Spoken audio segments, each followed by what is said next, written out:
गुजरात के केवड़िया, जहां पर पीएम मोदी मौजूद हैं, क्या कुछ कह रहे हैं आपको सुनवाते हैं। ये उत्सव की तरह मनाया जा रहा है। मैं देश और दुनिया में बसे सभी भारतीयों को, भारत के शुभचिंतकों को दीपावली की अनेक अनेक शुभकामनाएं देता हूं।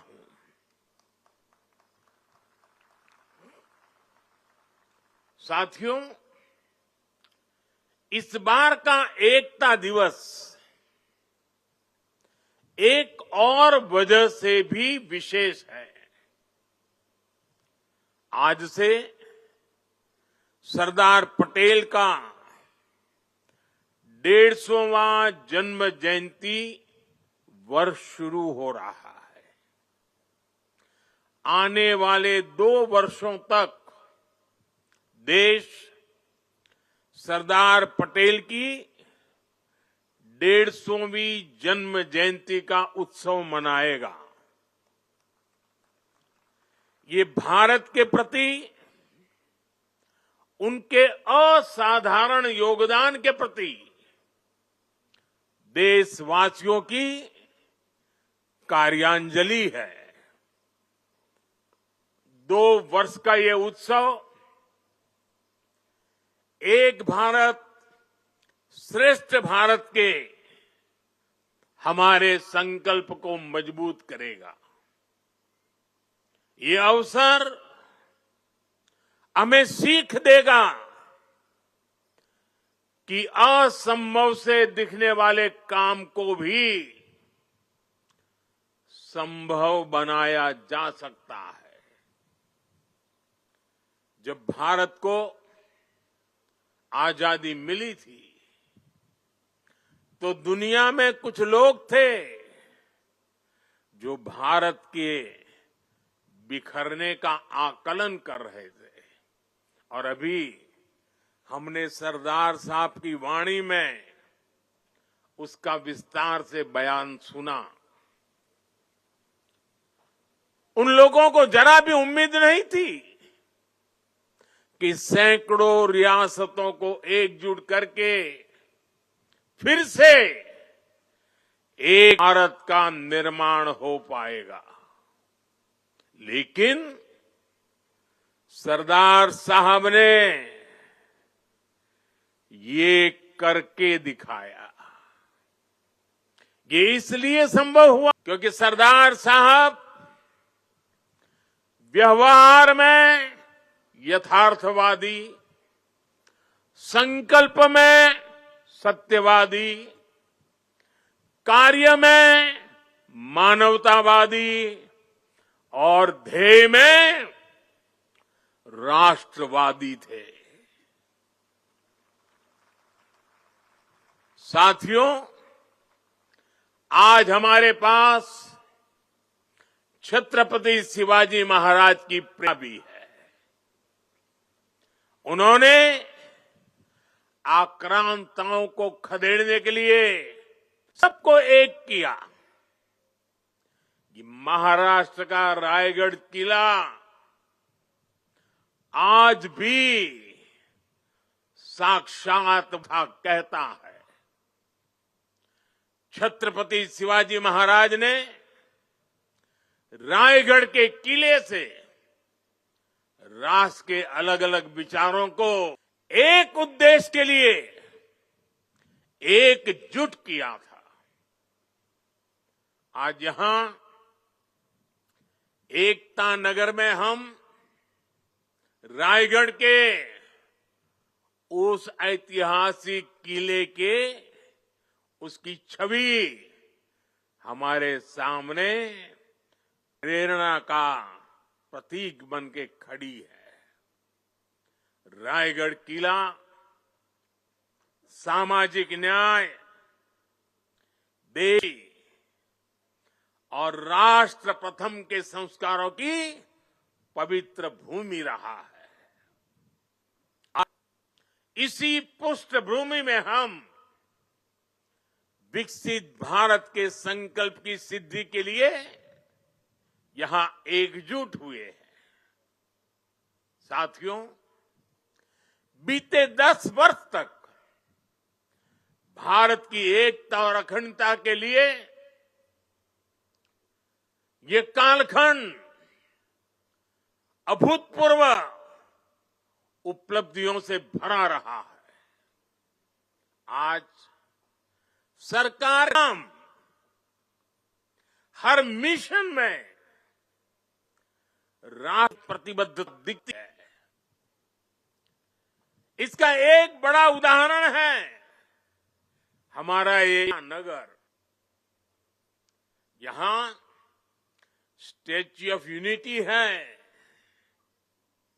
और इसके सिर्फ नाम में यूनिटी है ऐसा नहीं है, इसके निर्माण में भी यूनिटी है। इसको बनाने के लिए पूरे देश के कोने कोने से, देश के किसानों के पास से खेत में उपयोग किए औजार का लोहा पूरे देश से यहां लाया गया, क्योंकि सरदार साहब लोह पुरुष थे, किसान पुत्र थे। इसलिए लोहा, और वो भी खेत में उपयोग किए औजार वाला लोहा, यहां लाया गया। यहां देश के हर कोने से वहां की मिट्टी लाई गई है। इसका निर्माण स्वयं में एकता की अनुभूति कराता है। यहां पर एकता नर्सरी बनी है। यहां विश्व वन है, जहां दुनिया के हर महाद्वीप के पेड़ पौधे हैं। यहां चिल्ड्रन न्यूट्रिशन पार्क है, जहां पूरी हेल्दी फूड हैबिट्स के दर्शन एक ही जगह पर होते हैं। यहां आरोग्य वन है, जहां देश की अलग हिस्सों की आयुर्वेद परंपरा का, पौधों का समावेश है। इतना ही नहीं, यात्रियों के लिए यहां एकता मॉल भी है, जहां देश भर के हैंडीक्राफ्ट्स एक ही छत के नीचे मिलते हैं।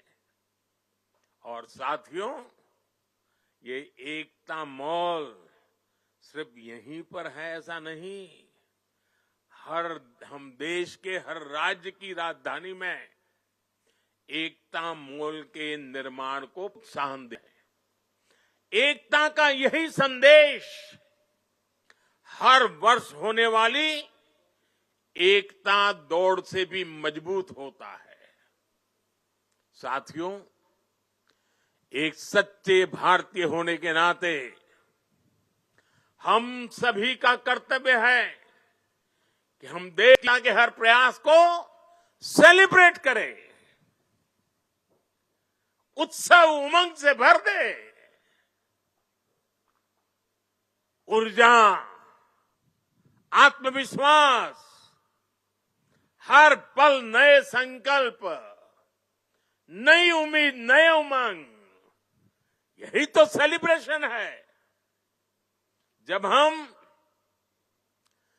भारत की भाषाओं पर बल देते हैं, उससे भी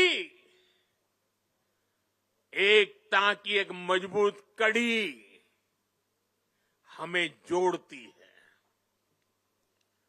नई राष्ट्रीय शिक्षा नीति में हमने भारतीय भाषाओं में पढ़ाई पर विशेष बल दिया है।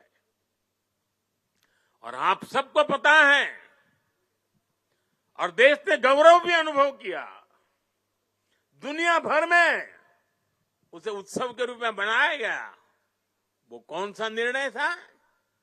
हाल में ही सरकार ने मराठी भाषा, बांग्ला भाषा, असमिया भाषा, पाली भाषा और प्राकृत भाषा, इन भाषाओं को शास्त्रीय भाषाओं का दर्जा दिया है। सरकार के इस फैसले का सभी ने दिल से स्वागत किया है और हम हमारी भाषा को मातृभाषा कहते हैं। और जब मातृभाषा का सम्मान होता है ना, तो हमारी अपनी माता का भी सम्मान होता है, हमारी धरती माता का सम्मान होता है और हमारी भारत माता का सम्मान होता है। भाषा की तरह ही आज देश भर में चल रहे कनेक्टिविटी के काम, जोड़ने के काम भी देश की एकता को मजबूत कर रहे हैं। रेल हो, रोड हो, इंटरनेट जैसे आधुनिक इंफ्रास्ट्रक्चर के ने गांव को शहरों से जोड़ा है। जब कश्मीर और नॉर्थ ईस्ट की राजधानियां रेल से जुड़ती हैं, जब लक्षद्वीप और अंडमान निकोबार द्वीप अंडर सी केबल से तेज इंटरनेट से जुड़ते हैं, जब पहाड़ों पर लोग मोबाइल नेटवर्क से जुड़ते हैं, तब विकास की दौड़ में पीछे छूट जाने का भाव समाप्त हो जाता है। आगे बढ़ने की नई ऊर्जा अपने आप जन्म लेती है। देश की एकता का भाव सशक्त होता है। साथियों, पहले की सरकारों की नीतियों में और नियत में भेदभाव का भाव भी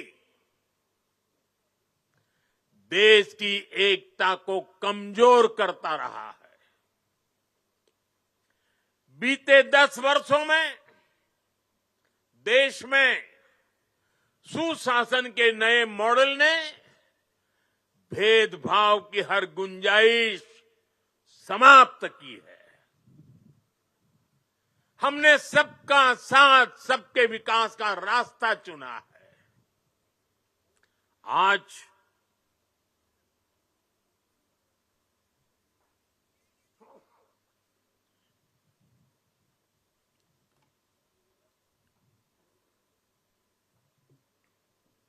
आज हर घर जल इस योजना से बिना भेदभाव जल पहुंचाने का प्रयास हो रहा है। आज पीएम किसान सम्मान निधि सबको मिलती है, तो सबको बिना भेदभाव मिलती है। आज पीएम आवास के घर मिलते हैं, तो सबको बिना भेदभाव मिलते हैं। आज आयुष्मान योजना का लाभ मिलता है, तो बिना भेदभाव हर पात्र व्यक्ति को इसका फायदा होता है। सरकार की इस अप्रोच ने समाज में, लोगों में दशकों से व्याप्त असंतोष को समाप्त किया है। इस वजह से लोगों का सरकार पर भरोसा बढ़ा है, देश की व्यवस्थाओं पर भरोसा बढ़ा है। विकास और विश्वास की यही एकता एक भारत श्रेष्ठ भारत के निर्माण को गति देती है। और मुझे पूरा विश्वास है, हमारी हर योजना में, हमारी हर नीति में और हमारी नीयत में एकता हमारी प्राण शक्ति है। इसे देख करके, सुन करके सरदार साहब की आत्मा जहां भी होगी हमें अवश्य आशीर्वाद देती होगी। साथियों, पूज्य बापू महात्मा गांधी कहा करते थे, विविधता में एकता को जीने के हमारे सामर्थ्य की निरंतर परीक्षा होगी।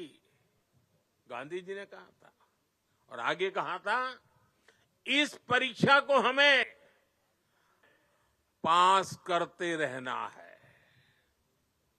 बीते 10 साल में भारत ने विविधता में एकता को जीने हर प्रयास में सफलता पाई है। सरकार ने अपनी नीतियों और निर्णयों में एक भारत भावना को लगातार मजबूत किया है। आज वन नेशन वन आइडेंटिटी यानी आधार की सफलता हम सब देख रहे हैं और दुनिया इसकी चर्चा भी करती है। पहले भारत में अलग अलग टैक्स सिस्टम थे। हमने one nation one tax system GST one power grid से देश के पावर सेक्टर को मजबूत किया। वरना एक वक्त था कहीं बिजली तो होती थी, कहीं अंधेरा होता था, लेकिन बिजली पहुंचाने के लिए ग्रिड टुकड़ों में बटी पड़ी थी। हमने वन नेशन वन ग्रिड इस संकल्प को पूरा किया। हमने one nation one ration card से गरीबों को मिलने वाली सुविधाओं को एक साथ जोड़ दिया, एकीकृत किया। हमने आयुष्मान भारत के रूप में one nation one health insurance की सुविधा देश के जन जन को दी है। साथियों, एकता के हमारे इन प्रयासों के तहत ही अब हम वन नेशन वन इलेक्शन पर काम कर रहे हैं, जो भारत के लोकतंत्र को मजबूती देगा, जो भारत के संसाधनों का ऑप्टिमम आउटकम देगा और देश विकसित भारत के सपने को पार करने में और नई गति प्राप्त करेगा। भारत आज one nation one civil code यानी सेकुलर सिविल कोड की तरफ भी बढ़ रहा है। और मैंने लाल किले से इस बात का जिक्र किया था। इसके भी मूल में सामाजिक एकता, सरदार साहब की बात ही हमारी प्रेरणा है। इससे अलग अलग सामाजिक वर्गों में भेदभाव की जो शिकायत रहती है उसे दूर करने में मदद मिलेगी। देश की एकता और मजबूत होगी, देश और आगे बढ़ेगा, देश एकता से संकल्पों को सिद्ध करेगा। साथियों, आज पूरे देश को खुशी है कि आजादी के 7 दशक बाद देश में एक देश एक संविधान का संकल्प भी पूरा हुआ है। सरदार साहब की आत्मा को मेरी ये सबसे बड़ी श्रद्धांजलि है। देशवासियों को पता नहीं है 70 साल तक बाबा साहब आम्बेडकर का संविधान पूरे देश में लागू नहीं हुआ था। संविधान की माला जपने वालों ने संविधान का ऐसा घोर अपमान किया था। कारण क्या था? जम्मू कश्मीर में आर्टिकल 370 की दीवार, आर्टिकल 370 जो देश में दीवार बन के खड़ी थी, संविधान को यहां रोक देती थी, वहां के लोगों के अधिकारों से उनको वंचित रखती थी। वो धारा 370 को हमेशा हमेशा के लिए जमीन में गाड़ दिया गया है। पहली बार वहां इस विधानसभा चुनाव में बिना भेदभाव को वोट डाले गए। पहली बार जम्मू कश्मीर में मुख्यमंत्री ने आजादी के 75 साल के बाद पहली बार भारत के संविधान की शपथ ली है। ये दृश्य अपने आप में भारत के संविधान निर्माताओं को अत्यंत संतोष देता होगा, उनकी आत्मा को शांति मिलती होगी और ये भी संविधान निर्माताओं के प्रति हमारी नम्र श्रद्धांजलि है। मैं इसे भारत की एकता के लिए एक बहुत बड़ा और बहुत ही मजबूत पड़ाव मानता हूं। जम्मू कश्मीर की देशभक्त जनता ने अलगाव और आतंक के बरसों पुराने एजेंडे को खारिज कर दिया है। भारत के संविधान को, भारत के लोकतंत्र को विजयी बनाया है। अपने अपने वोट से 70 साल से चल रहे अपप्रचार को ध्वस्त कर दिया है। मैं आज राष्ट्रीय एकता दिवस पर जम्मू कश्मीर के देशभक्त लोगों को, भारत के संविधान पर सम्मान करने वाले लोगों को बहुत ही आदरपूर्वक सैल्यूट करता हूं।